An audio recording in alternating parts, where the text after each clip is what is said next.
Well, welcome everyone. We are so pleased to have you join the fourth session of this five-part workshop series, Retiring on Low Income.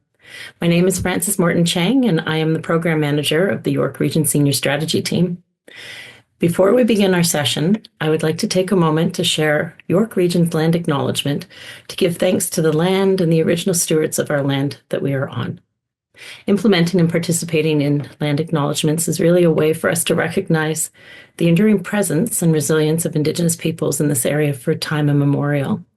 And they're also a reminder that we are all accountable to these relationships and have a part to play in reconciliation. We acknowledge that York Region is located on the traditional territory of many Indigenous peoples, including the Anishinaabe, Haudenosaunee, Huron-Wendat, and the Métis peoples, and the treaty territories of the Haudenosaunee, Mississaugas of the Credit First Nation, and Williams Treaties First Nations. Today, this area is home to many diverse Indigenous peoples, and we recognize their history, spirituality, culture, and stewardship of this land. We also acknowledge the Chippewas of Georgina Island First Nation as our closest First Nation community. Thank you all once again for your interest in this workshop series, Retiring on Low Income. Time is flying by and we're now at week 4. I'm happy to welcome you back if you've been with us, and welcome to new folks that might be joining for the first time. I also want to extend a warm welcome back to our speaker, John Stapleton, social policy expert from Open Policy Ontario, who'll be sharing more of his insights with us this afternoon. In the previous sessions, John has covered a lot of information about different benefits seniors are entitled to, understanding personal tax system, and how to protect one's retirement income. If you were not able to join those sessions, as noted earlier, they are being recorded for future consumption. I'll take a moment to introduce other members of the York Region Senior Strategy Team. Present with us today, a Senior Program Analyst, Judy Coltis-McLeod, give a wave, and Data Analyst student Angelina Richards is here as well. Give a wave. So, some background for those who may be joining us for the first time. In March 2024, Regional Council, York Region, approved the 2024 to 2027 York Region Plan to support seniors. These sessions that we have been offering align with an action in our plan is to communicate information on healthy aging, to raise awareness with seniors, caregivers, and staff to help seniors stay healthy and connected. It's very important that people understand benefits available to seniors and how to access them, as this will support people to age in the right place and connect to important services. Today's session is about coming to Canada and leaving Canada, and John will be presenting benefits people might be eligible for if you've resided in Canada for fewer than 40 years, between the ages of 18 and 65, or if you're planning on emigrating from Canada after retiring. So again, we have time for questions at the end and some clarifications. And now, next slide, please. It's my pleasure to welcome back John Stapleton. I'm sure you're very familiar with our distinguished presenter now. He's been keeping us informed with these workshop sessions over the last 3 weeks. I will be brief, but I do want to say how honored we are that we have this deep knowledge here today with us and understanding on these weekly topics. John is the new Social Policy, Aging and Wellbeing Policy Fellow at the National Institute for Aging in partnership with the School of Public Policy and Democratic Innovation at Toronto Metropolitan University. John is a social policy expert with over 30 years of experience, and many, many years were spent working at the Ontario government at the Ministry of Community and Social Services. He's played a pivotal role shaping social assistance policy and poverty reduction strategies, and is currently principal at his social policy consultancy, Open Policy Ontario. Through Open Policy Ontario, John provides training and resources to help individuals and organizations navigate retiring on low income. So our goal of these sessions is to inform people on how better to tap into important benefits and retirement considerations. And it's hard to believe, but we have only one more session left with John, and that's next Friday. That will be on tax credits and benefits for seniors and people living with disabilities. So now, John, I'll turn it over to you to take us through your presentation. Thanks very much, Frances. I'm honored to be here, and thank you again for your more than generous introduction of my work. And today, I should be able to just take things a tiny bit easier, because this session over a period of years has turned out to be one that takes a tiny bit less time than talking about the vagaries of our income tax system, what seniors get and how all those programs work, and then talking about the, as I did last week, the parallel universe of low-income retirement, where people with low income, if they follow the mainstream advice that they would normally get, TV, radio, print information, and did the exact opposite, in many cases, they would be better off. So now we're going to talk about going to Canada and returning abroad from Canada, and what that's all about. So next slide, please. And this is just the introductory side. Here we are, coming to Canada and leaving Canada. So first of all, one of the most important myths, the most important pieces of information and misinformation, is that eligibility for old age security is based on permanent residency in Canada. For those of you who have followed the presentations thus far, I use the phrase of being resident in Canada, breathing Canadian air legally, and not a visitor. So really, the people who are eligible are those that have permanent residency in Canada. You cannot be on a visitor's visa and gain years towards your eligibility for old age security. You cannot be on a super visa. You have to be legally in Canada. And there's some people who will not have their permanent residency, but it's being held up in some way. And as long as those people are ordinarily resident of Canada, as decided by the Service Canada, then they can be eligible, even in some instances where they are not a permanent resident, but waiting for that. And everybody agrees that it's just a matter of the wait to get the paperwork, and that can happen for a variety of reasons. But it's based on residency in Canada, not citizenship. People often say, but I'm a citizen, so I should get full old age security. Perhaps that might be a good argument, but at the same time, that's not how the rules work. Now, when did these rules come into place? Because there was a day when 10 years of residency in Canada and you would get full old age security. That stopped 47 years ago. So there's two different 47 years here. 47 years ago in 1977, Canada moved to what's called totalization formula, which means that eligibility for old age security is based on years of residency, and it's the 40 of the 47 years between age 18 and 65, breathing Canadian air legally, so that's permanent residency and some exceptions, but not citizenship. So let's say you came into Canada when you were 45, got your permanent residence at that time. At age 65, you would get half of OAS. If you came in at 55, you would get 1/4 of your old age security. So it's based on 40th. The denominator here is 40. And so we look at that. So someone might have come in at age 25, then to Canada, then they would get the full 40th of eligibility, and they would get their full OAS just as they would if they came in at 18 or any year up to 25. It's 40 of the 47 years between your 18th and 65th birthday. What I sometimes do in real life presentations is go around the room, especially where there are a lot of immigrants in the room, and then ask them what how many 40ths of old age security they will get. And as people listen to other people in the room, they start to get the idea that it's based on 40ths. And some people would have 35 40ths, some people would have 10, some would have 13, some would have 18. And so you get these different, you just multiply that out by the full old age security to see what you would get. Now, there are also social security agreements which Canada has with certain other countries, and we'll see what those countries are.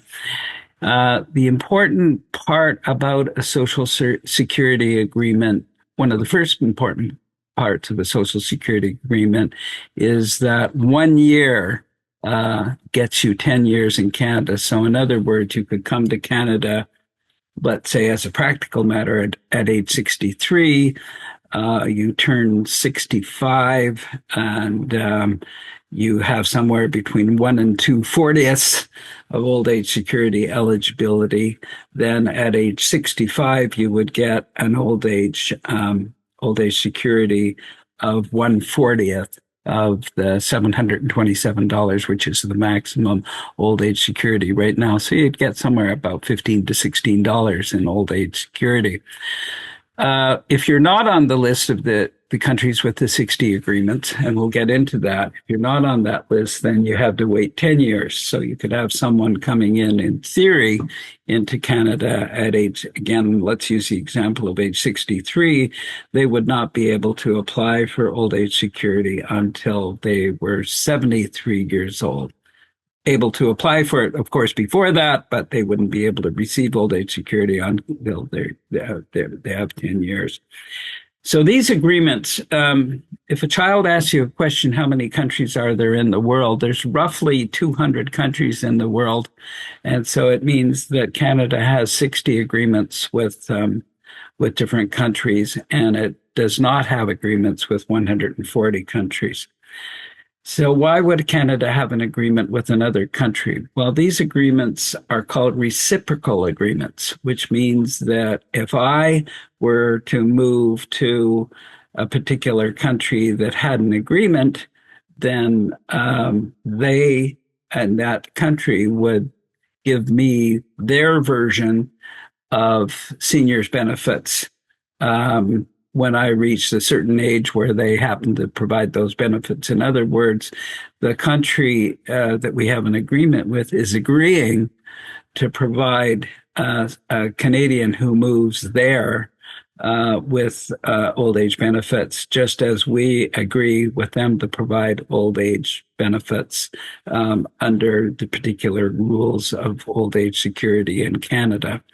So that turns out to be a very, shall I say it, when you see the list of countries, it's hard to come up with a good organizing principle as to what those countries are, like who makes those countries. And it's really those countries that have just happened to make an agreement with Canada, that has an interest in an agreement with Canada, and also would pay us under a reasonable basis for their benefits. There are some countries, in fact, there are a lot of countries that would not pay someone moving from Canada any of their benefits, of seniors benefit, because it might be impossible for you to get permanent residence in that country.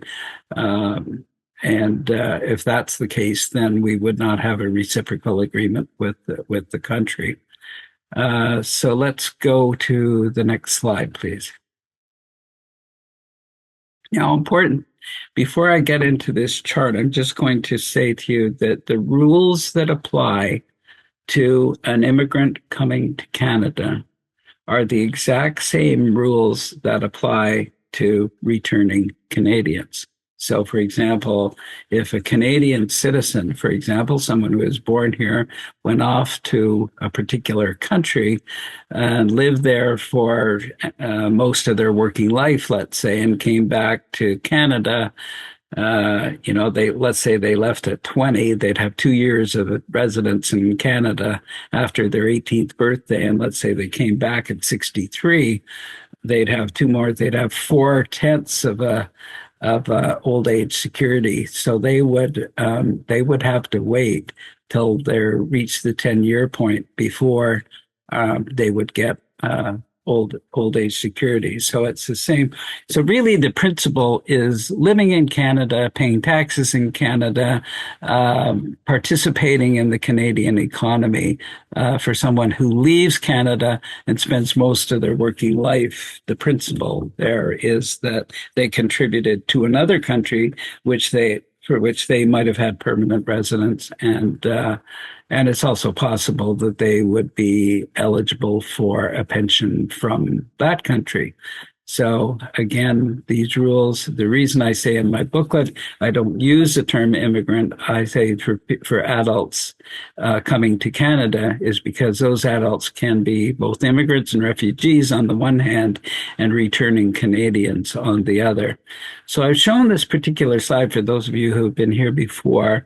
I've divided all of our seniors in the Toronto region into equal 10 what's called deciles, which mean there's equal amount of seniors in each one of these groups, and then looking at where they get their income from. And you can see in the first 5 groups, they're getting a lot of their money from old age security, Canada Pension Plan, and the Guaranteed Income Supplement. But when we look at the top 5 income seniors, we see a lot more money from employment, from pensions, and investments. And in fact, if we look at the far left-hand decile, in other words, there's exactly 10% of our seniors are in that decile. They're getting a lot of their money from old age security and GIS and various government sources. Whereas we look at the Toronto region's richest seniors, then we see that they're getting most of their money from employment, pensions, and investment, and hardly any government income. So let's move on to the next slide and see what that division is for non-immigrants. And what we see is a little different profile, where we see that the first 3 deciles, in other words, 30% of all non-immigrants, seniors in the Toronto region, are getting an awful lot of their money once again from old age security and CPP and the Guaranteed Income Supplement. But we only need to get to the third rung, the third group of seniors or non-immigrants, where we start to see more significant income coming from pensions and from investments. And by the time we're to the 5th and 6th and 7th decile, we can see that there's much more money coming from pension sources to non-immigrants. And then finally, in the top group, we're seeing among non-immigrants, we're seeing a lot of money coming from investments. So let's turn to the next slide, where we look at immigrant senior incomes in the Toronto region, and it's a very, very different picture. What you can see in the first 5 columns is that most immigrants over 65 who come to the Toronto region are seeing much more income from the sources of old age security and the Guaranteed Income Supplement and other government sources. And although the pattern is the same, that as you get into richer and richer, you see them more in work, more in pensions, and more in investments. You're seeing a reliance amongst immigrants for their old age assistance is coming through the government programs, and that makes sense because people here get into the labor force early, work all their lives here, whereas somebody is coming in from another country, they've had that disruption in their life depending on when they came in and then what they did throughout their lifetime. So you can see those differences. You can also see, I particularly point you to the 4th column, where there's an awful lot of the money coming from Guaranteed Income Supplement and less so from the old age OAS. And that's explained we have these various supplements to the guaranteed income supplement, supplements to the supplements, we'll call them. And one is an extra amount of GIS to make up for low amounts from old age security, and another one for that gives extra money to amongst the poorest of old age security recipients. So you can see a bit more of the penetration of the guaranteed income supplement amongst the immigrant community versus the non-immigrant community. So they're, and you also see the same patterns, of course, of employment. We see much more employment at the high end of income because you don't have that GIS clawback that we talked about over the last 3 sessions. And so you're seeing less work where the earnings are going to be clawed back in the first 5 income groups that are getting GIS. And then when GIS becomes less important in the top income groups, you start to see more people getting money through work because they, although they're taxed on it, there's not any other clawbacks except for the highest group, and they start to suffer the old age security clawback at 90,000. So even in that top group, that where the median income is $94,000, you don't really see the penetration of what they call the old age security clawback, even though their old age income is making up a small proportion of their overall income. So this gives us a little bit of an idea of the differences between immigrant and non-immigrant groups. Next slide, please. Now, this is the slide I think is most interesting of all. If you look at the top row, you see that in Canada, overall, 70% of our seniors are not immigrants, and 30% of our seniors are immigrants. Now switch to Toronto, which you see in about 5 rows down. 29% of our seniors in the Toronto region are non-immigrants. 71% of our seniors in the Toronto region, including York, including Durham, Peel, Alton, etc., Mississauga, all are, this area is represented. And we take our whole group of seniors.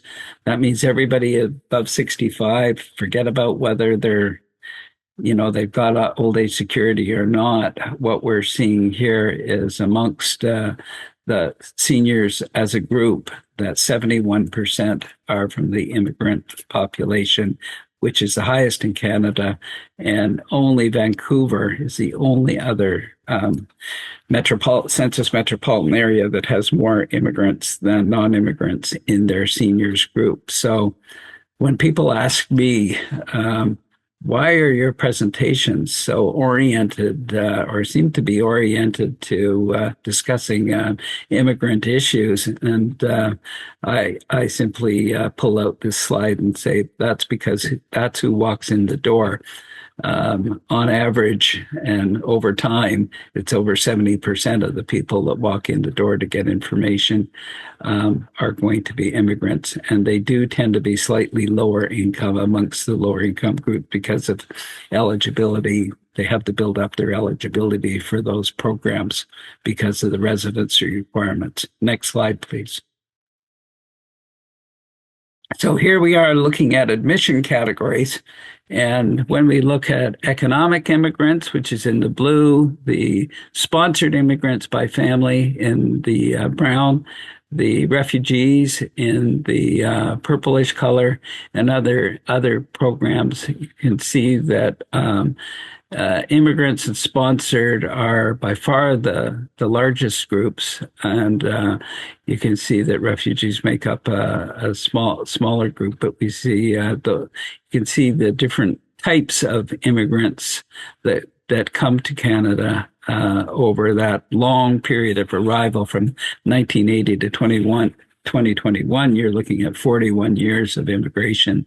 And although sponsorship now is far less prominent, we know and more difficult, to sponsor, especially parents and grandparents, when we look over time, over that longer period where family class immigrants were much more a part of our immigration scenario, we can see that this is going to be there's a long lag effect in terms of policy. So we might have policies now that make it very strict to bring in non-economic immigrants, but the people who are already here came in under those policies at that time. So that's what we really have to look at.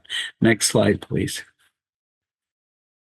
So when we look at age 65 and over, and the old age security uptake rate, I'm sorry I do not have this for York Region, but this might get you a little bit of a sense of uptake figures. There's two really rich parts of Toronto. One is the center, which some people call the rich egg in Toronto, which is the middle of the city. Toronto is unique, very unique in the sense that the richest part of the city is in the middle of the city. Often cities have their richest residents living by water. Toronto being a three-sided city, that we have land on the west and east and north side, but we don't have it on the south side. But still, the way Toronto is developed, and the richest areas are two.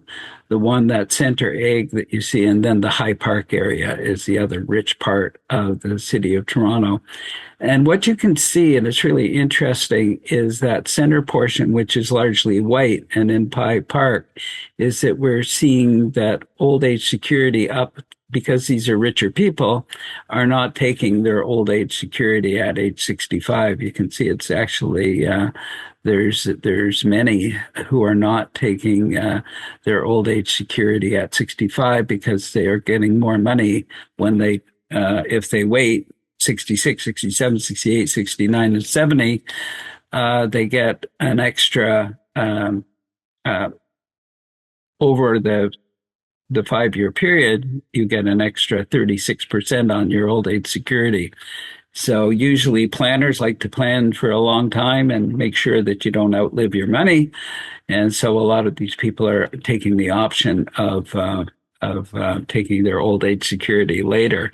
So it's really interesting that it maps out like that. And then when you look at the poorer areas of Toronto, like in the Old York part, the North Rexdale, west part of North York, and in Scarborough, you'll see that there is a very high percent who receive old age security because they are lower income. Just not to put too fine a point on it, but they turn 65, they need the money. You don't want to be missing meals. You want to be able to pay the rent. And so the idea of deferring old age security is not an option when you need the money. And of course, if you are low income, once you apply for old age security, even if you're only getting a few bucks, take that immigrant that I talked about, the 63-year-old, who might only get 1/40th of their old age security at 65. On top of that, they're going to get guaranteed income supplement and also a super GIS on top of that. If they have, if they're not sponsored or they fulfill their sponsorship period. So we can see that the poorest are doing what they should do, and that's apply for 65 or applying for old age security. And then there's the poorest and the poorest are applying as early as they can. The richest are waiting, and then the rest of the folks are in the middle. Next slide, please. Now let's look at old age security uptake for poor age 65 and over in 2020 using the market basket. So now we're only talking about poor people and applying for old age security. So what you're seeing there is many more people. You don't see that that High Park or the phenomenon of the middle of the city, people who are low income are applying for their old age security, which is good. This is what should happen. It's economically rational, and we're seeing high application levels. There are some troubling spots, I think, especially in the upper North York area. But we have to think of this in terms of, are those people eligible? So, in fact, if somebody's coming to Canada from China, for example, at age 60, they're not going to be eligible till they're 70. From Hong Kong, they're not going to be eligible till 70. There might be fewer people in that group who are actually eligible for assistance. So there's a lot here, and there's a lot to read into it, and there's a lot of different ways that the rules work. And if we were to superimpose on top of this a map of where various ethnicities live, we start to be able to see the countries that have agreements with Canada tend to have more and more people applying for old age security at 65 simply because they're able to do it under the rules. So let's get into a bit of that and go to the next slide. What we have here is a flow chart, and just like I provided a detailed graph last time of some of the GIS clawbacks with a lot of numbers in it. What this is a flow chart, and I do have to give some credit to my co-author here, a woman by the name of Miriam Ceballos from Uruguay. And she was one of the most important experts in Toronto of eligibility for old age security and the guaranteed income supplement. And some years ago, we sat down and developed this particular flow chart. And what it does, you go to the start, and it says, and it's almost like done out like a game or a flow chart. When you turn 65, will you have lived in Canada for 40 years since your 18th birthday? Then if it's yes, of course, you go to the right there, and it says you can apply for a full OAS pension and the full GIS. But if the answer is no, then the question is, have you lived in Canada for at least 10 years, your 18th birthday? If that's yes, then we know you can receive a partial old age security plus your GIS and contact Service Canada to apply. But if the answer is that you haven't been in Canada for 10 years, then the question is, have you lived in a country that has a social security agreement with Canada? And there's a list that we're going to show you just in a few minutes. And if the answer is no, that you can apply after you have been in Canada for 10 years. But if the answer is yes, then we have to ask the question, did a relative sponsor you to come to Canada? If the answer is no, then have you lived in Canada for at least 1 year? And then we have some tables that tell you exactly what you can get depending on the amount of time you've been in Canada. If the answer is yes to a sponsorship, then we have to ask whether the sponsorship has broken down, and that means either the sponsor has died or has gone to prison or was convicted of some abuse of you, or has gone into personal bankruptcy. The rules for sponsorship breakdown are very, very tough. At one time, before 2000, there was economic sponsorship breakdown. That sort of thing is not, it has to be really something very, very serious for a sponsorship to be considered defaulted.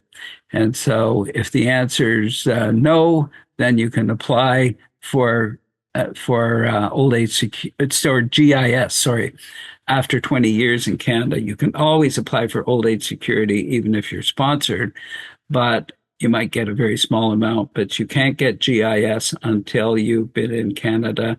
We're still waiting for the federal government to decide whether it's going to be after 10 years or 20 years, and that decision would have to be made by the Trudeau government very soon, because the 20-year sponsorships came in 2014 when Chris Alexander was a minister responsible for seniors, and Jason Kenney, who became Premier of Alberta, was Minister of Immigration. And so they brought in a 20-year sponsorship rule in 2014.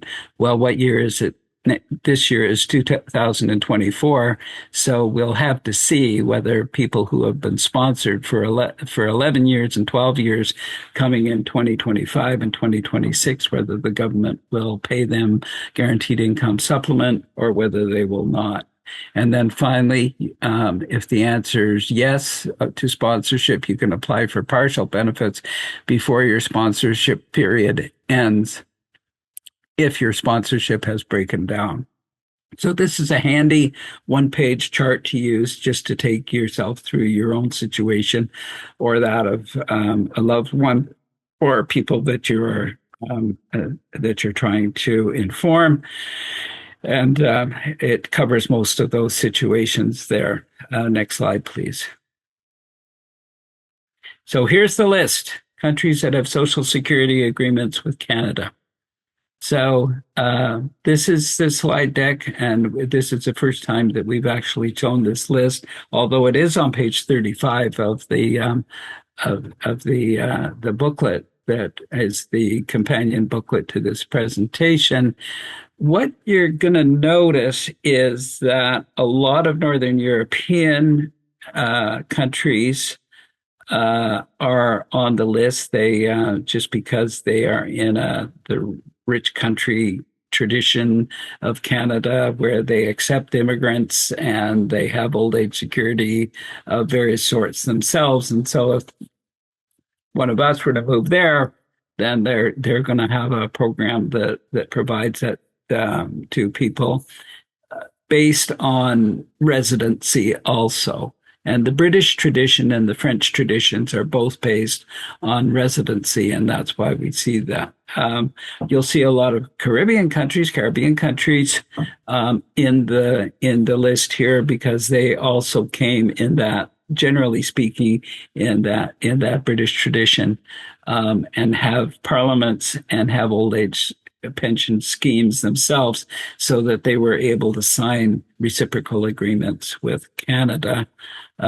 So when you go through this, so of course you're going to see the Australias, the New Zealands, the United States, any of the countries that were in that tradition.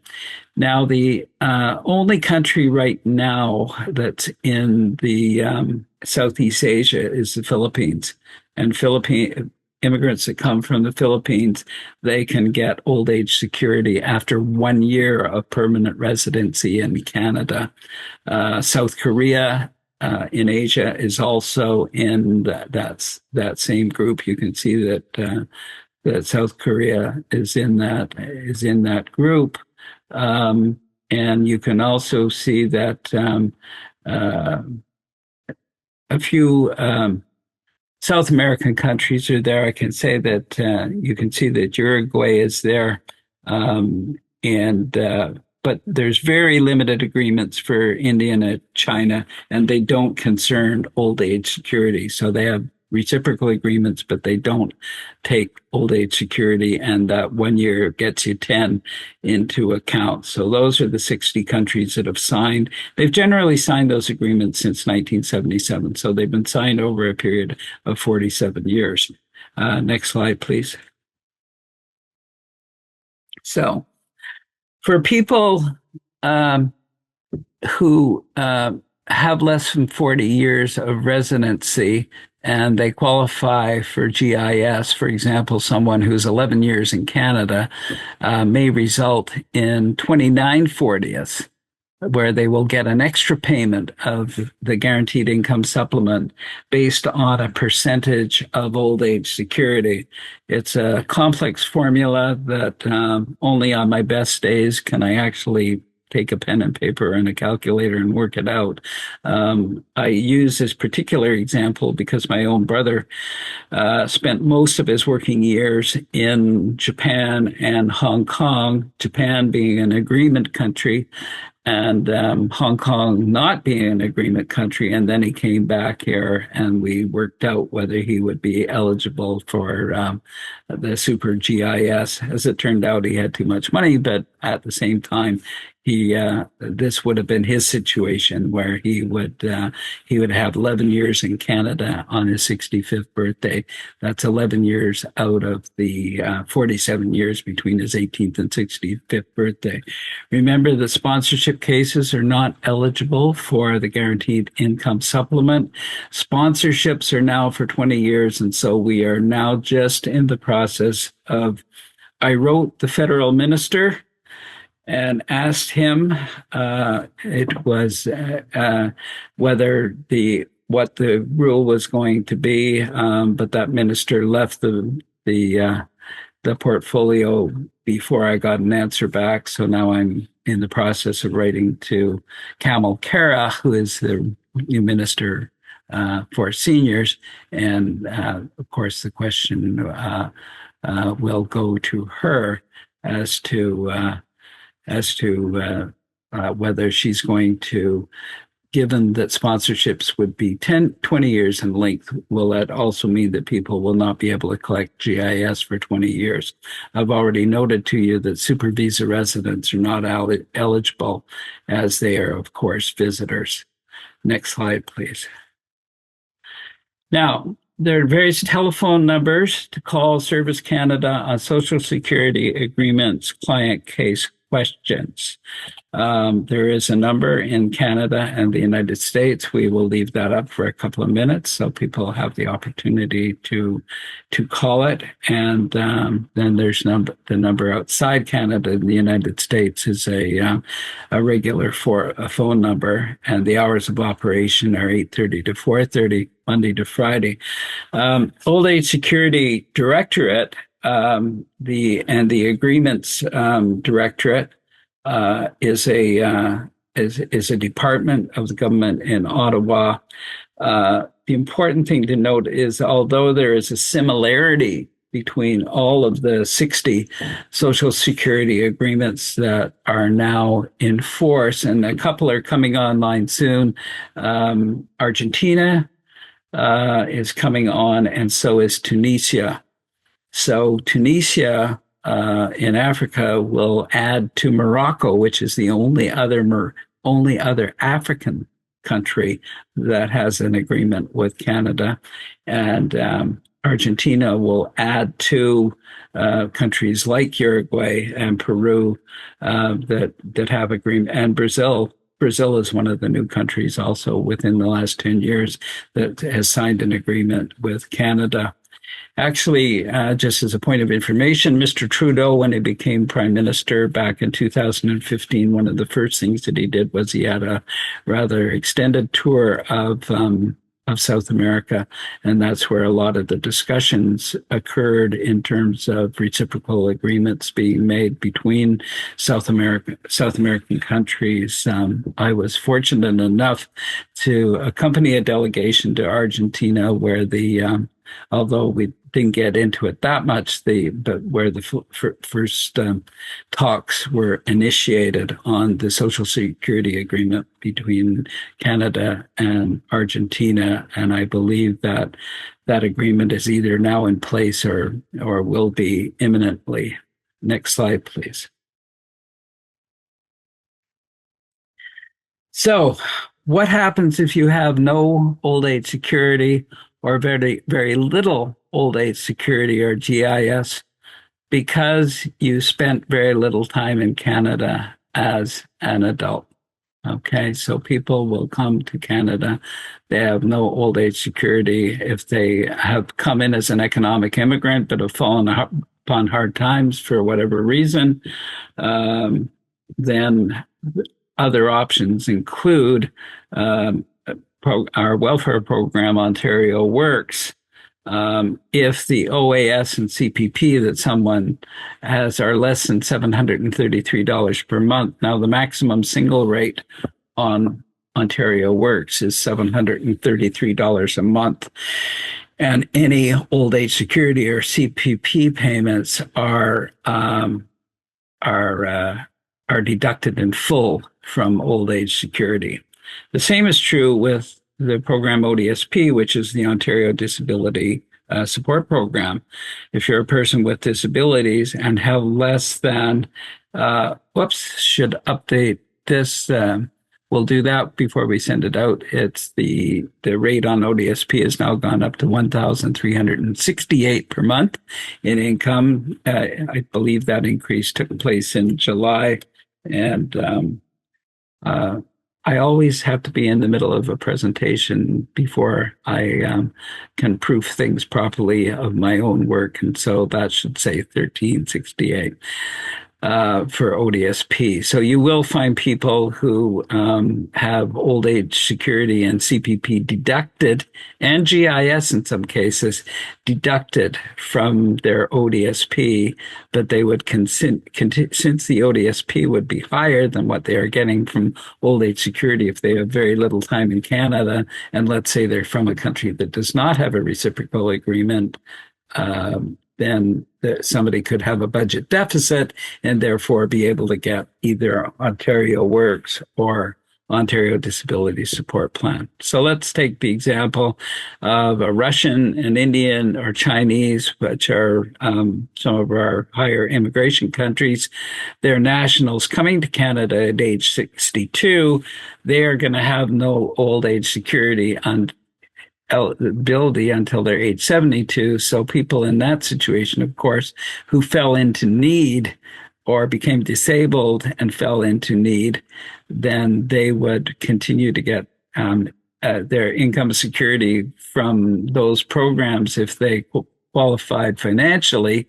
But I should point out to you that sponsored immigrants also are not eligible for Ontario Works or ODSP until the sponsorship period is over. So that's important. So let's go on to the next slide, please.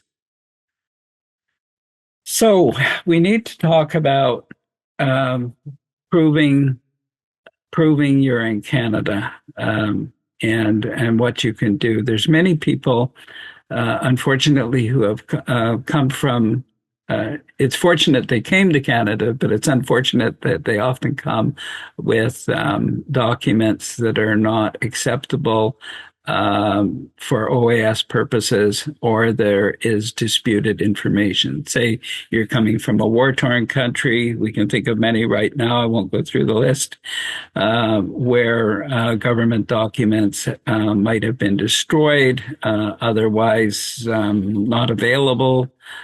For whatever reason, and then somebody's trying to come over here and they can't get a valid birth certificate, then they have to do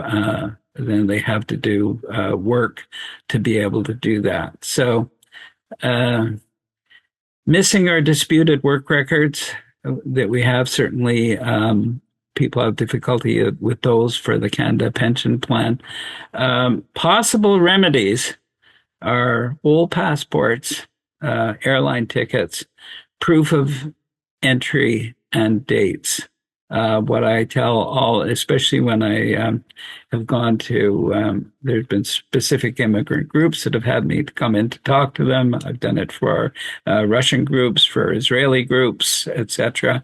And one of the things I say, this is one of the things that the pack rats win. The people who kept all the old tickets and the old passports, entry dates, any sort of documentation like that, all of a sudden become extremely important. So for people, it's always a good thing. In many cases, people won't have them. They won't still have them. But I think the thing is, if you got somebody who's is going to turn 65 in a couple of years, or they're going to meet their eligibility requirement post age 65. One of the things you want to tell them is, when you're getting around to throwing a whole bunch of old stuff out, don't. You should keep, it's amazing how many people are able to make their proof of entry through old airline tickets, especially old passports and gold. Don't throw them out if you're in this particular situation. If you can't resolve it, one of the best places to go, I'm sure members of Parliament will be very happy with me sending them their way, but the member of Parliament, find out who your member of Parliament is if you don't already know. It's your federal member, not your MPP, not your councillor. Find your MP, your member of Parliament, and go to their office. Call Service Canada. So you should be working with Service Canada, and also go to your MP. Don't let it go. They won't catch up to you. You have to continue to bird dog them to make sure that you're on top of everything. Keep the old passports, keep all the old records. The people who do that are the ones that have the easiest time and be able to prove. They want to prove their age, of course. It's going to be really important. And sometimes you have conflicting age documents. The government tends not to like that. They want them resolved. They want Class A proofs, the original government documents of various sorts. But surprising that people do keep old airline tickets, and sometimes those can be used. Anything really that can prove when you arrived, when you came, is all to the good. Next slide, please. Now, we've talked about coming to Canada, and now we're going to switch gears a bit, and we're going to talk about collecting old age security if you leave Canada. Now, one of the most important things about this question is that often people want to retire to the country from which they came, from which they were born, where they grew up, and other people want to retire to, they don't want to stay in Canada, but they want to go elsewhere. Can they do that? And can they take their old age security with them? Generally speaking, the snowbird rule is that you can collect any form of old age benefits for 6 months. So if you go out for 3-month vacation, 4-month vacation, that's all well and good. You can continue to keep your old age security. But just like the snowbirds, yeah. And I guess what people really worry about is their health card expiring after 6 months. Once you've left Canada for more than 6 months, you can get into trouble in a variety of different areas. Any 6-month period that you leave Canada in a particular year, let's say you were to leave Canada in January of 2025, and you came back in August, which would be 7 or 8 months before you got back. First of all, your old age security is, unless you've made arrangements, you're not going to be able to collect it after that. And we'll talk about the arrangements in a second. But also, if you go out of the country for that period of time, you're not going to be able to count the year towards eligibility for old age security. So let's say you're 62 years old and you've got 30 40ths, and then you decide to go elsewhere for 8 months. You can only count a year towards the eligibility for old age security in the counting up those 40ths. You can only count it if you've been in Canada for 6 months and 1 day. Generally speaking, I think that works out to about 186 days in Canada. But so at 6 months, you can be out of the country, but then it's complicated after that. If you move elsewhere for more than 6 months, you will need to have lived in Canada for 20 years between your 18th birthday and the date of your departure from Canada. Or you can continue to accumulate years of residence towards portability after you go in to pay for old age pension. So let's say you only have 18 years when you turn 65 and you want to go back to the old country and you want to take your old age security with you. So if you get approved for 1840ths at age 65, then if you stay in Canada until age 67, you can then take the 1840th pension abroad. Now, I'll tell you the origin of the red print on this page is I submitted my slides to the Old Age Security Policy Directorate in Ottawa, and anything you see in red was their edits of the material that I provided. And so what you see in this sentence in the black is partly me, and then the Old Age Security Director at Ottawa preferred that I put in this additional language, to be in accord with their rules. Now, the 20-year rule applies to both old age security and your Canada pension plan. Old age security is taxable, and your eligibility for it is based on time spent in Canada. The government, its view of old age security is that if you've been in Canada, paying taxes, living here, working here, etc., whether you work or not, but if you as long as you say residents in Canada and paying consumptions taxes and taxes of various sorts, you will be able to take your old age benefits either to the old country or to a new country of your particular choice and still be able to collect old age benefits in that other country. That applies to old age security and CPP only. CPP you're able to take with you because you earned the CPP. The CPP deduction was taken as a payroll tax off your paycheck, and you can do it in that case. Now, this applies to all the countries, but if you're on that list of countries with the 60 agreements, then it can be as short as 18 months. Now, this all depends on the particular agreement that Canada has with the other country. And as you can imagine, people who either come to Canada blend their pensions from the countries. So somebody moves from the States to Canada and they got a workplace and they have residency in the U.S. for a number of years. They paid into their Social Security. They're going to get a blend of that and our old age security in Canada. But each of the 60 countries that have those agreements, and soon going, I think, to 63 countries that have agreements, all of that is worked out in the language of those agreements. And as I said, although they are similar, they are different. You have to look at the particular agreement. It's really important that you do that and talk to them in Ottawa because the agreements are different. And of course, the country that you may be coming from or going to they have their own sets of rules, and those rules have to blend.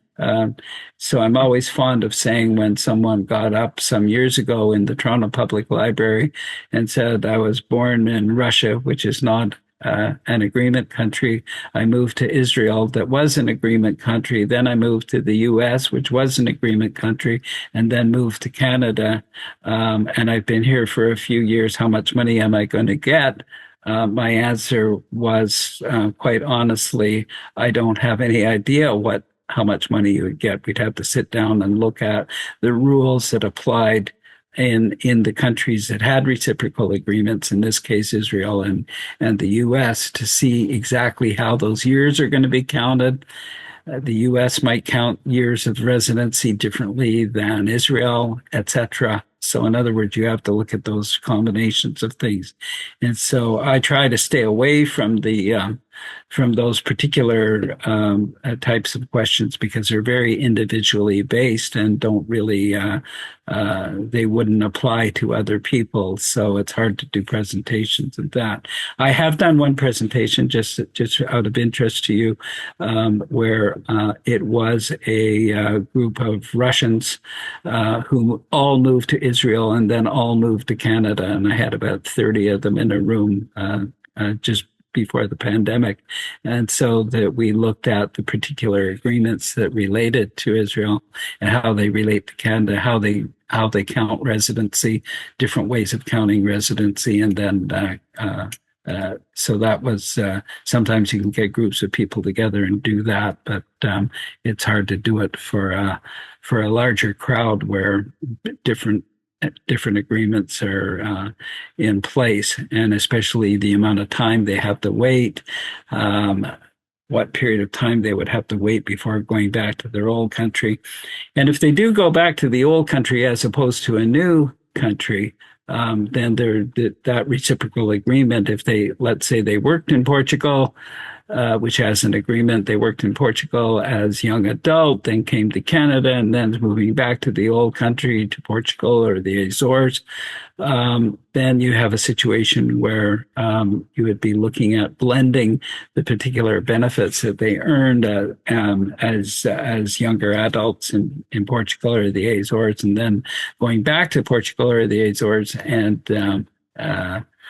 and then seeing how much they got in Canada from CPP and OAS and how that's going to blend with the old age pensions or benefits that they're going to get from the country to which they are returning to spend their retirement.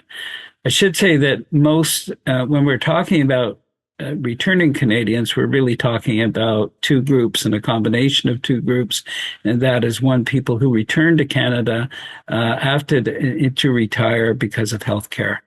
Most people will agree that first of all, our healthcare would, since the people who are returning are already citizens of Canada, they return. There's no sponsorship, of course, because they're Canadian to begin with, and they're here. They can be permanent residents of Canada immediately when they return, and as a result, they would get. They come back for their health care, which they might think not necessarily not as good in another country, but you might have to pay for it. So so those are considerations. The other big consideration is that Canada, being a country that does not have mandatory retirement at 65 or any other age, there's all kinds of countries in the world that do have mandatory retirement policies, 62, 63, 64. And so people who intend to work longer will come back to Canada in order to continue to stay in their profession, which they cannot do in certain other countries. Next slide, please. Here we are. So I talked about can you collect OAS if you leave Canada? Talked about the limited agreements, that there's no OAS advantage with India and China, but they do have agreements. I wanted to include them on this slide because somebody will say, well, Canada does have an agreement with it. Yes, we do. And with China also, at the same time, it doesn't have any OAS advantage. But the new countries that have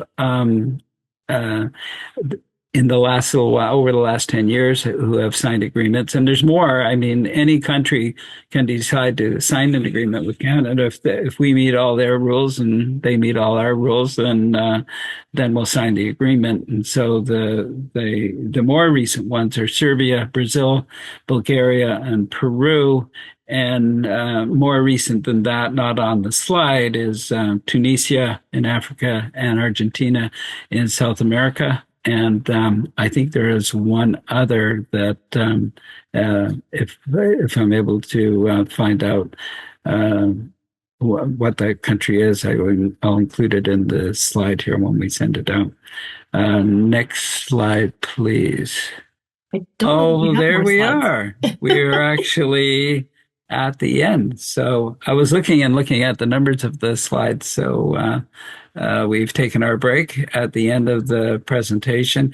There is one thing that I did recall that I had not included in the slides, and that is that people often ask whether they can take the guaranteed income supplement to or any other benefits outside of their old age security and their CPP to another country. And the answer is no, you cannot take in fact, OAS and CPP are exclusively the benefits that you can take to another country.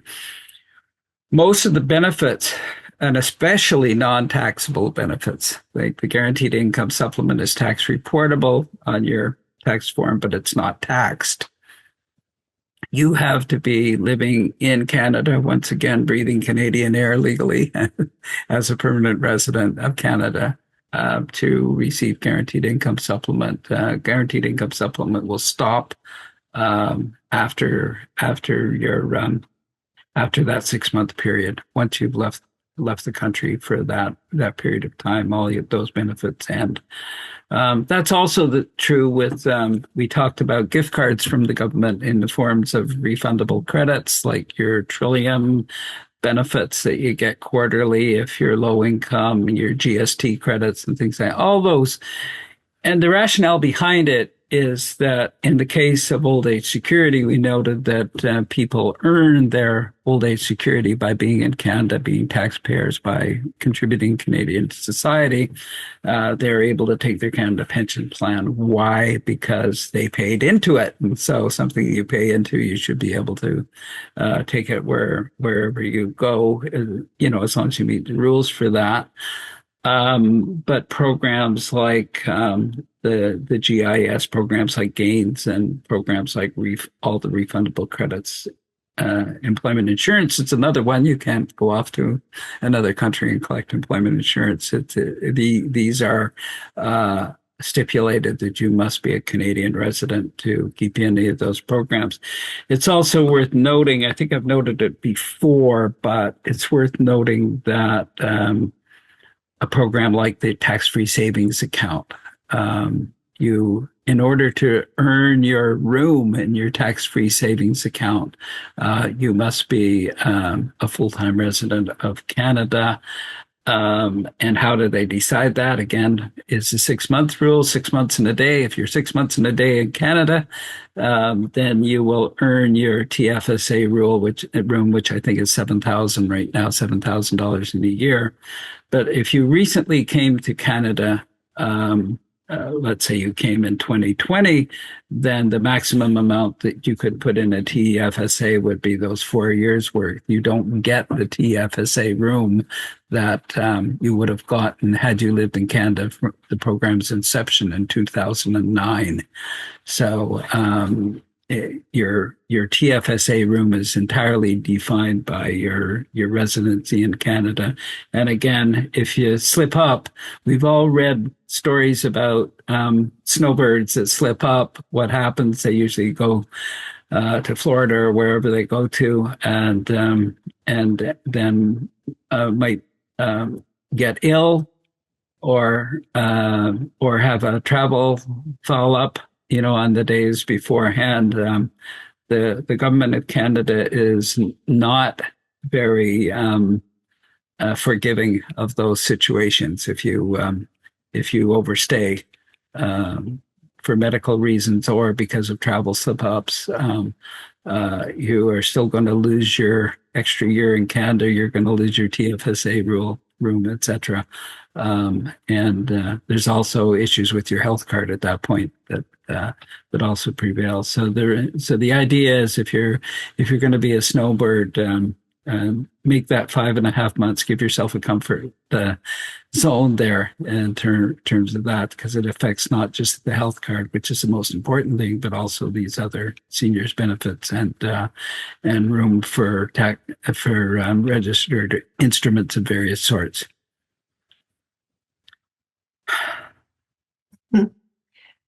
Thank you.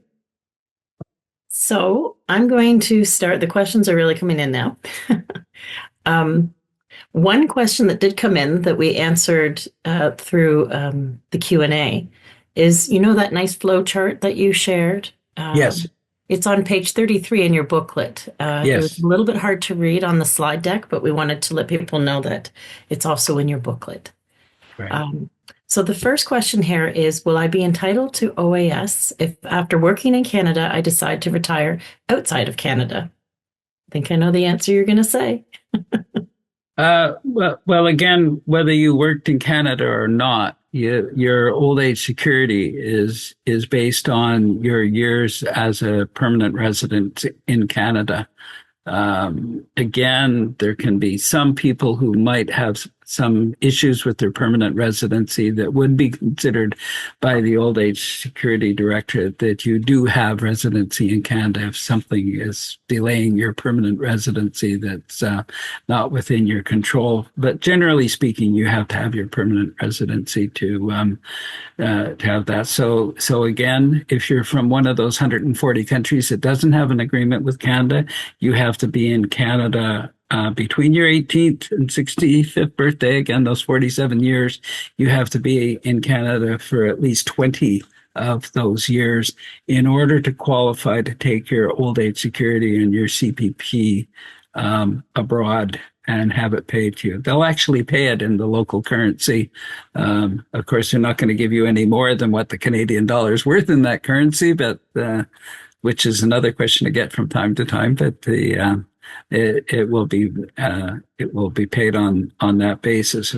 If you are in one of the 60 countries that do have social security agreements with Canada, then you will then there's periods of time that vary according to the agreement. And so that's why for the particular country that you're talking about, you have to phone that number that was on the slide and get in touch with them to see the details of your agreement. And if you're saying, well, why does Canada make those rules? Well, often Canada didn't make the rule. It's often the country that you're going to. Like, in other words, these are reciprocal agreements that have various Canadian rules, but they also have the host, the other country that signed the agreement will have a number of stipulations on what they require and what they and what their own rules are in terms of residency and benefit acquisition. So, in other words, we don't insist that another country pay Canada's old age security rates according to those rules, as long as you pay old age security according to the rules that would affect someone who's living in that country. In other words, if you're able to, if the country is able to offer the Canadian who moves there those funds, if they meet the eligibility requirement, that's how it works. So you referred to those 60 countries that have agreements. Can you remind people why China and India have a star?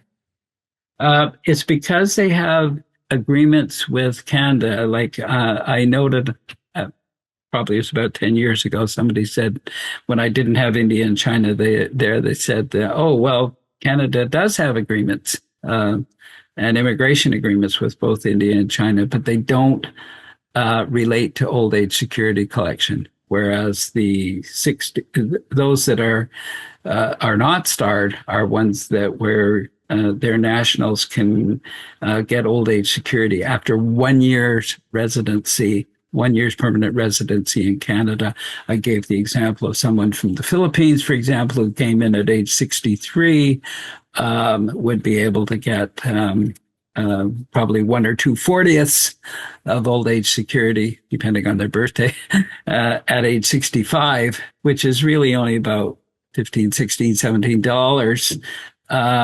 But then they would, if they're not sponsored, they'd be able to get a guaranteed income supplement and then also be eligible for what's called the Super GIS. So, but somebody who's in any other part of Southeast Asia, of course, doesn't have an agreement with Canada. So, and it really is quite noticeable in those communities, the difference and what their nationals are able to get in Canada compared to others from other countries. You can really see it in the old age security take up rates that are done through the census. We see a lot of higher OAS uptake on countries that have agreements with Canada. So in looking at questions from an earlier session, last week actually, there was somebody who had asked the question if they could retire to another country and still receive CPP, OAS, GIS, etc. So I think what you've been saying is that it depends. Yes. And in terms of CPP, I don't know if you wanted to do very quick review on that. Well, once again, CPP and OAS, if you're in the 140 countries, if you're going Where there's no reciprocal agreement, you can between Canada and the other country, then it's 20 years residency in Canada past your 18th birthday. And of course, your CPP is based on what you paid into it. If you didn't work and didn't pay into CPP, you're not going to get CPP. That's first most important. But old age security, you would be able to once you hit the 20-year point. Then with those 60 countries that do have social security agreements with Canada, then it's going to be based on what the actual provisions are in that agreement. So I've on many occasions talked to people from those various countries, and in fact, and they have gotten back to me on occasion and said they phoned the number and they got the expert, for example, on Brazil, and then they would find out what all the rules are. Generally, people who are returning to their own countries of origin have a superior understanding of what the benefits are in that country. First of all, they're in most cases will have the language skills to be able to understand and read the material from the other country, but they will also know from growing up there just exactly what the situation is. And when they go back, they'll be in a position to be able to talk to the proper authorities because of their familiarity with that. That's not necessarily the case where people go to a third country that is not their country of origin. So you have a lot of people who want to return to their homeland, the land of their youth, the land of, for all sorts of family reasons and all sorts of memory reasons. But there are other people that want to travel to a country that they did not grow up in and perhaps don't have the language skills, and that tends to be a whole different type of story. But the general rule is you can take your CPP and your OAS if you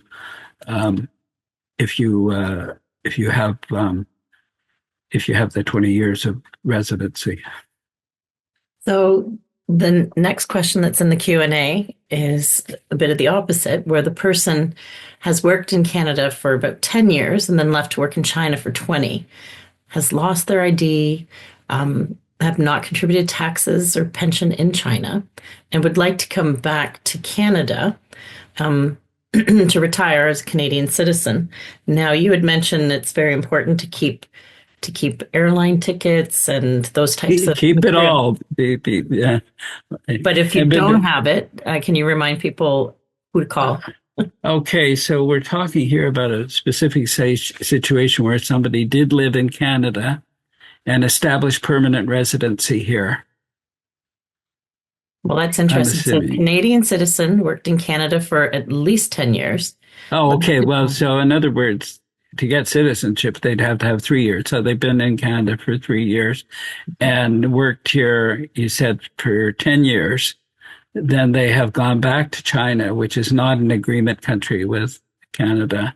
And then if they've established citizenship in Canada, of course, then they can move back to Canada freely. Okay, and have copies. They don't have the originals, but they have copies of different ID. Okay. Yeah, the idea, and of course, this is a whole different thing. Like, I mean, if you come to Canada and establish citizenship and all that, that's not an application for old age security. Your application for old age security would be based on they'd want to see proof of age that they want. Now, if the person contributed to the Canada pension plan while they're in Canada, they would have to have proven their age to CPP because their eligibility, of course, could take place at 60 or any age up to 70. And for certain other CPP benefits like disability or survivor, it could be earlier. So since CPP is very much age dependent, receipt of CPP is very much age dependent, except for CPP disability, then they would have established to CPP's satisfaction in terms of their pension record. So perhaps they could get that record which is you can get through my benefits, your online account with the government would have that. So if they've lost their various proof of age and things like that, it's I wish them luck. It's a long retrieval process, and the I would say the government is not government of Canada is not easy on these things. They want to see that proof. But if it was established once before, that to me would be a really good place to start. Coming back to Canada, obviously, if a person's a Canadian citizen, they can come back anytime, barring particular issues in the country from which they're coming. But coming back to Canada and then starting down that road to looking where they had already established proof and see if those documents, in fact, were sufficient enough for that.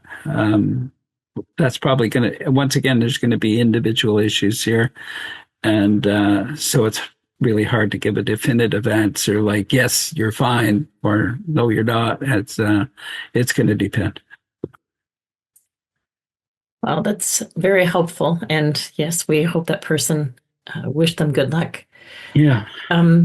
So just wanted to let you know we're going to have two more questions about this topic from today that are from previous sessions, and then move into some of the other questions from previous sessions. So this one is a fast one for you, John, because you're so good at math. If a person has been 35 years in Canada and the years are between 18 and 65, do they get full old age pension? No, they would get 30/40th of a pension. 35 or 35 years, did you say, or 30 yes, years? Sorry, I wasn't clear. 35. 35 years, then they would get 35/40th.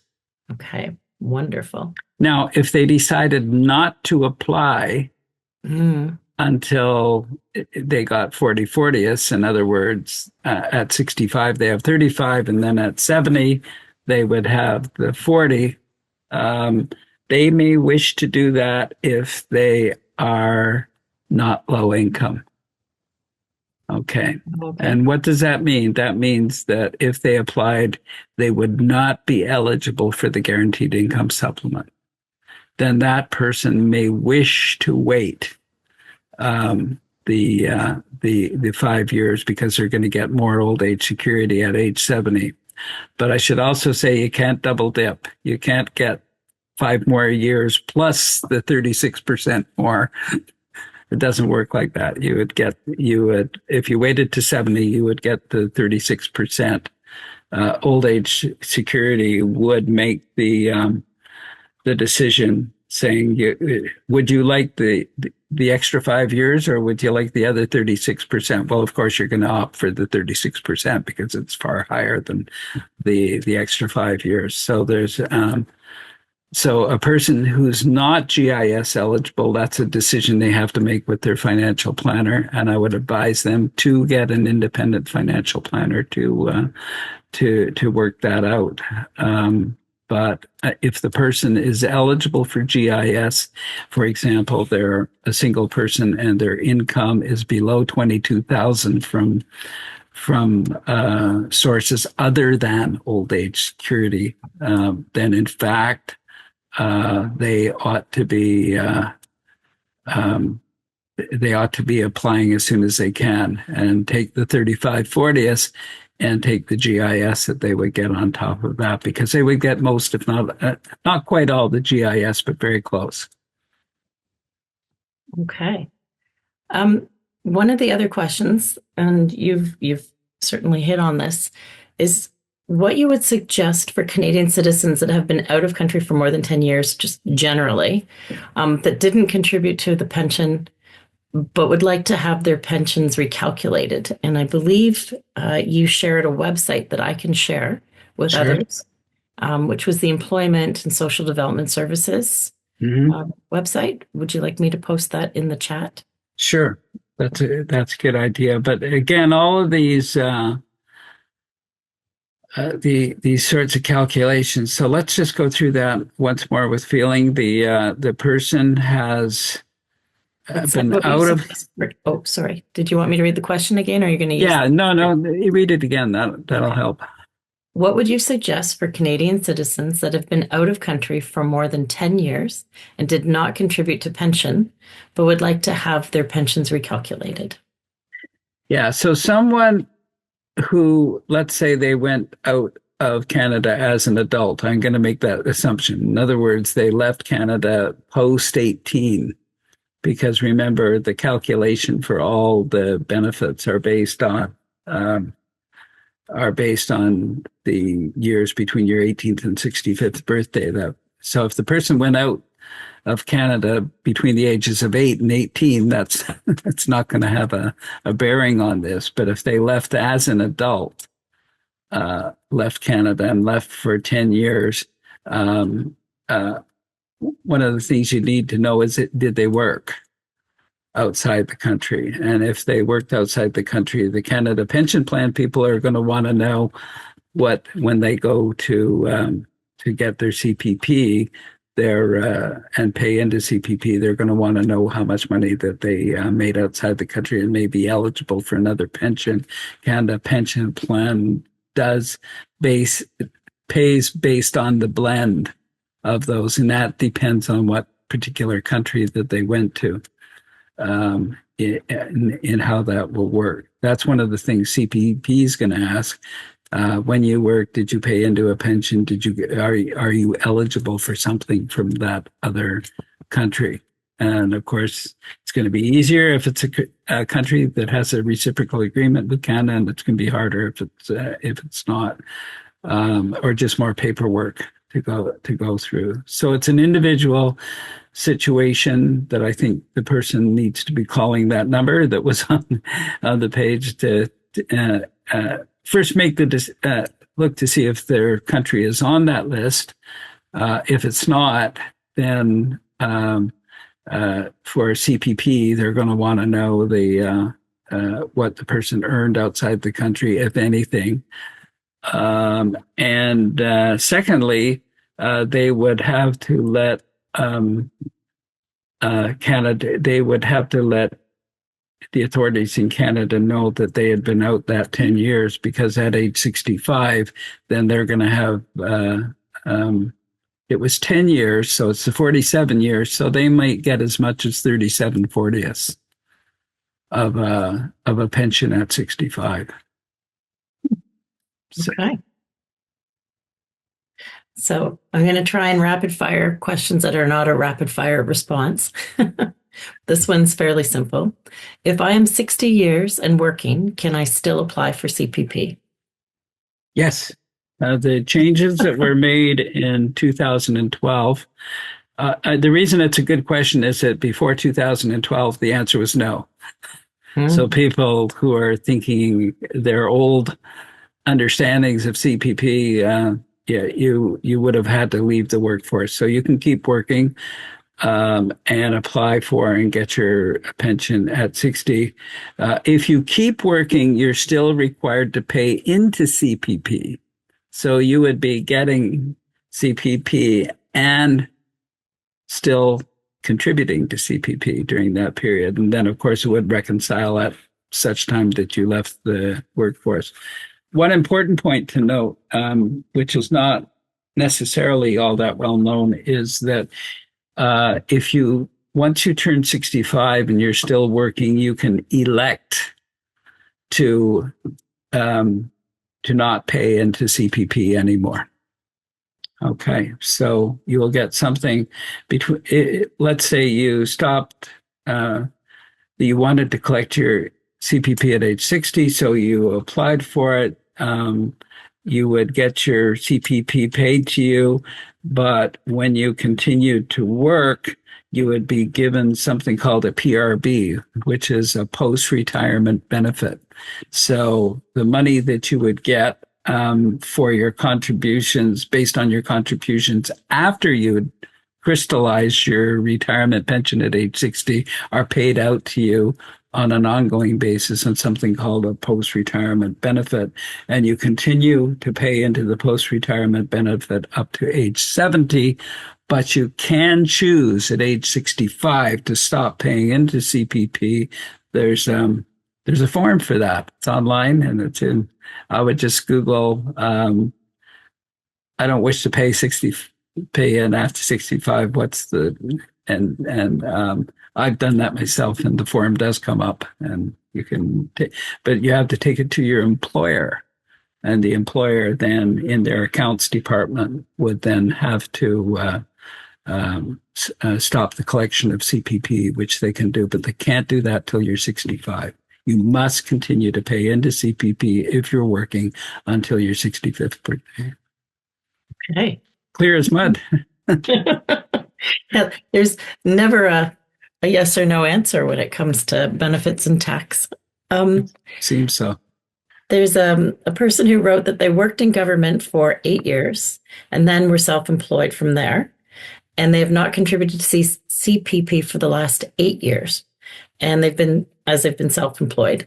So now at 60 years old, is there any chance they will be eligible for CPP when they turn 65? They'll be eligible for CPP based on the period that they paid in. You recall when, I think it might have been in the first session we talked about Tina, and the example was of a woman who spent years out of the labor force, and then she was 20 years in the labor force, and she would get, in her case, she got the CPP based on what she contributed. And that's exactly, in this case, what this person would get. They could look at it.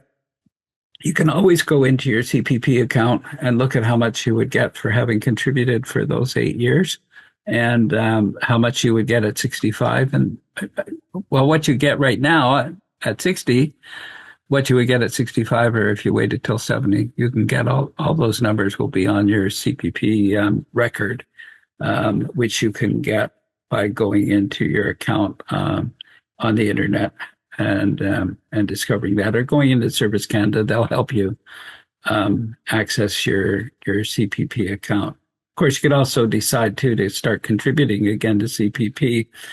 Self-employed people can decide to pay into both EI and CPP during their period of self-employment as a sole proprietor, for example.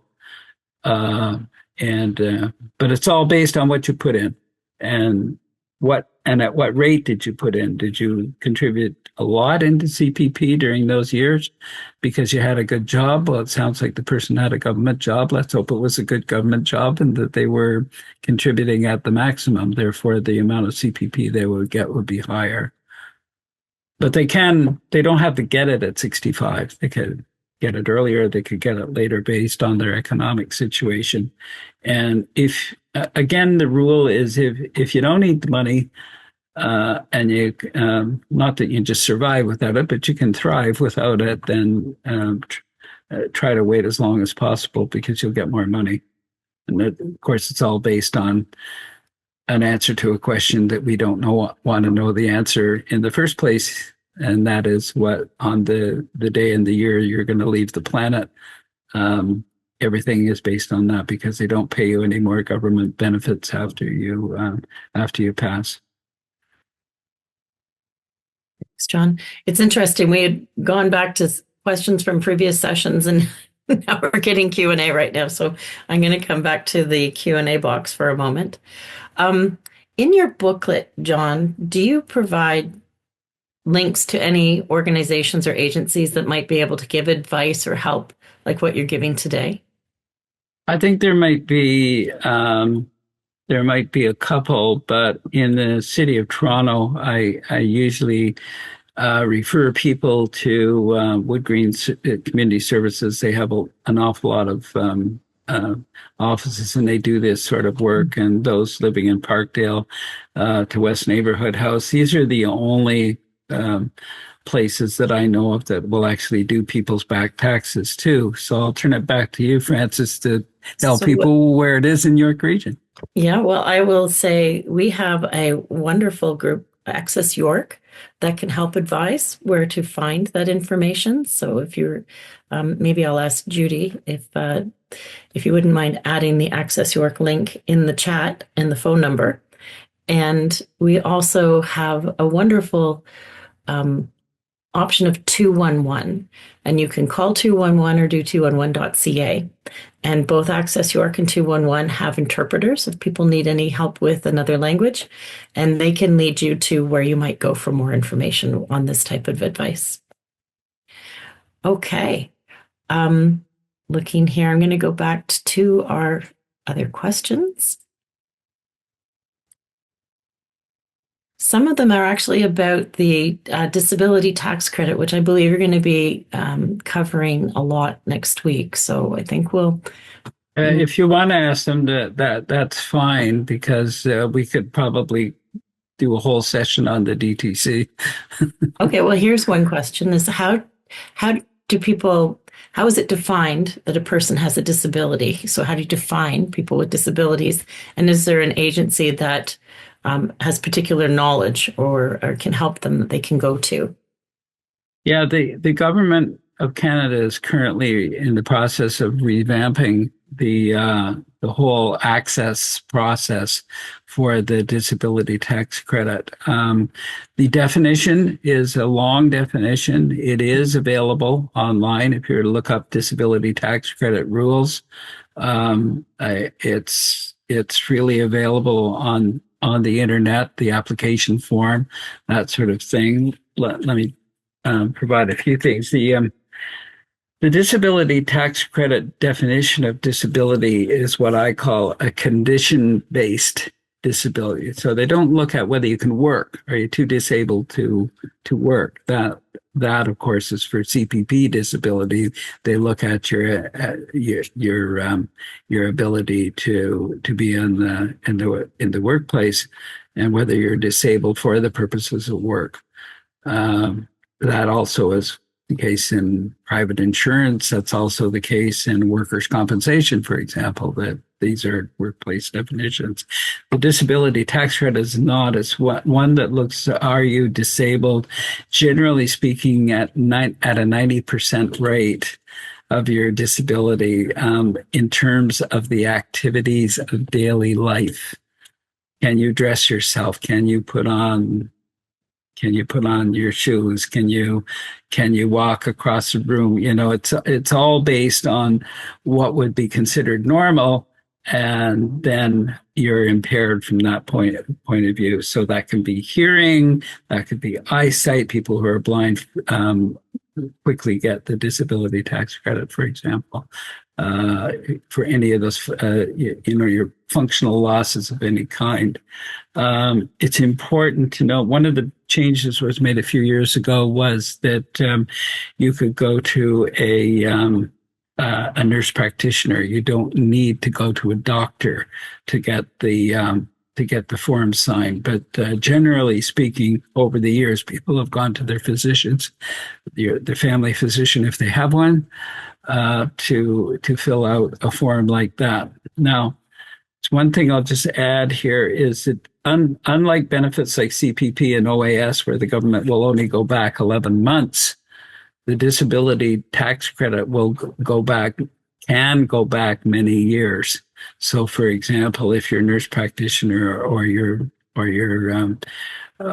doctor, or the person filling out the form, makes a determination, let's say that you're 66 and you looked at this and you all of a sudden you're getting these taxable forms of benefit like OAS and CPP and pension and sort of things like that. And you could benefit from getting this coupon from the government of Canada. Then they can go back, let's say 12 years.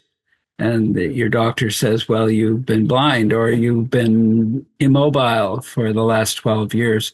So what the government of Canada do will go back and redo your taxes for all those years.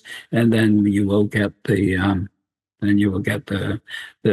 payment based on multiple years of going back in tax. Now, you often see advertisements. You'll sometimes see them on the street. You'll see them in publications of various sorts saying, "Did you realize you can get tens of thousands of dollars from the government, the disability tax credit?" Well, that's only in those cases where a physician or a nurse practitioner makes a determination that you've been disabled for many years, and therefore redoing all those tax years. And let's say you were had a really good job and you were paying high taxes, such that the amount of money that you could get back would be really would be a large amount of money. Then we have various private agencies that will do that, and they usually do it on the basis of a contingency fee. So in other words, they've made the decision that you're disabled enough, and number two, that you've been disabled long enough that the nurse practitioner or doctor that they assign to you will make the determination to go back all those years, and then they file the paperwork for you, but then they're going to take their cut. Okay. Boy, we've got so many questions in so little time. There is another disability question that I'll ask right now. I've been on long-term disability since 2015. My employer has made pension contributions since then. How will this affect the amount of CPP payment that I'm entitled to? It would be on the same basis as everybody else. CPP is money in, money out. If you make a contribution and you're making the contribution at a certain rate, again, two things: how long have the contributions been made? Like over what part of your working life have they been made? And then, secondly, how high are they? And then CPP is just going to make the determination, and it's going to be based on how much you contributed and how long. And everybody's going to be different on that, because everybody's years in the labor force, years and months in the labor force, and how much they actually contributed are going to be different. And so you just need to see your own readout. And you can get that online, or if you're having difficulty, you can go through Service Canada and get some assistance. Would the pension and retirement services page in my Service Canada account be helpful here? It can be. I mean, and all the places that it leads you to. You're basically trying to get a hold of your Service Canada account and be able to go to the CPP portion of that and get that readout. There was a time when CPP used to just mail them to everybody. I don't know if there'll be people that recall that every so often you'd get a CPP payment record in the mail that was sent to you without you even asking for it. But I think now you would need to go online to get that. Again, if you're having difficulty getting it, get Service Canada to help you. If you're having even more difficulty, you can always go to your member of parliament if there are other things. You know, there's all sorts of things that can happen. You know, your name looks like somebody else's name. It's at a different address. The spelling is a little bit off. All those things, those usually get fixed more through members of parliament offices than they do through Service Canada. But Service Canada really is your first point of entry if you can't do it yourself. Okay, we'll do two more quick ones, and then we'll do some wrap up. We're going to switch to RIFs now. Is a RIF at the tax rate? Yeah, when you take money out of a RIF, and remember, all RSPs turn into RIFs at age 71. So the RSP chariot turns into the RIF pumpkin, if you want to think of it in Cinderella terms. And what it means is that once the RSP turns into a RIF, you are obligated to take a certain amount of funds out each year, starting at about 5.2 to 5.3%, and then continuing to ramp up until you're 95, when you're taking out 20% of your RIF each year. A lot of people don't like that they're forced to take money out of their RIFs because they're not forced with RSPs, and they're certainly not forced with tax-free savings accounts. And that's why I'm always recommending low-income people, especially, to be in tax-free savings accounts, because there's no clawback and there's no taxation. But with the RIF, that's the principal difference, is that you are forced to take money out. And not only is it taxable, it also results in the guaranteed income supplement clawback. And in this case, I can say there is just absolutely no way around it. Once you're in the RIF bear hug, you're there for the rest of your days. People also ask the question, can I get into a RIF early? Which you can. You can turn your RSP into a RIF, and you can basically get into a RIF whenever you want. My question would be, why would you do that? Because it has no real advantage. One slight advantage is if you're self-employed, and especially if you're splitting pension with a spouse, the pension credit applies to a RIF, but it doesn't apply to a RRSP. So people in that situation, especially those who are self-employed, may want to get into a RIF early, but I don't think there's any advantage for low-income people. So this is really, that answer of getting into a RIF early has a lot to do with people who are a bit better off than the low-income people that we're trying to talk about here. John, we're at 5 minutes to 3. We could go on for another hour because we're getting more questions in the Q&A box, plus we have the questions from before. So there's an obvious need for these kinds of sessions and your expertise. There are some people that were hoping you could be their magician and spend some one-on-one time with them, but I don't believe you do that. If you just wanted to clarify that for folks that... There's two parts of the clarification. Is that one, in terms of any form of financial advice, I'm not permitted to do that because you have to have certain designations and letters after your name to do that sort of work. And that's part of client relations management in Canada, which is known, and many other countries too, called KYC, which is Know Your Client. You have to give certain types of advice in that regard. I can't give any financial advice of any sort without being in trouble with an entity called the Ontario Securities Commission. And I can tell you that I have had lawyers from the Ontario Securities Commission attend my events in the libraries, and they're always interested in events such as that to see if people are giving financial advice that they are not permitted to do. In terms of where I have decided to focus my energies is in terms of putting the written material and the presentations on the various government benefits. So as a rule, I don't do it. I'm sometimes interested in a particular situation that will help inform these type of events. But as a rule, I think there's lots of people out there that understand this work well, and that's where they should go. And especially when you start giving advice about government benefits, you're not too far away from financial advice. And you got to be very careful. So I keep doing things like this for municipalities and libraries because I keep away from that type of advice. Well, we got through quite a few of the questions, and we'll return to a few next week for sure, because somebody's asked since an earlier session about how to pass RIFs on to their grandchildren, and some other folks have some CPP and some TFSA questions. But right now, I just want to lead people to a poll we're going to launch here. Judy, would you be able to launch the poll? We just want to, again, check in with those that participated today to get their feedback. Thanks.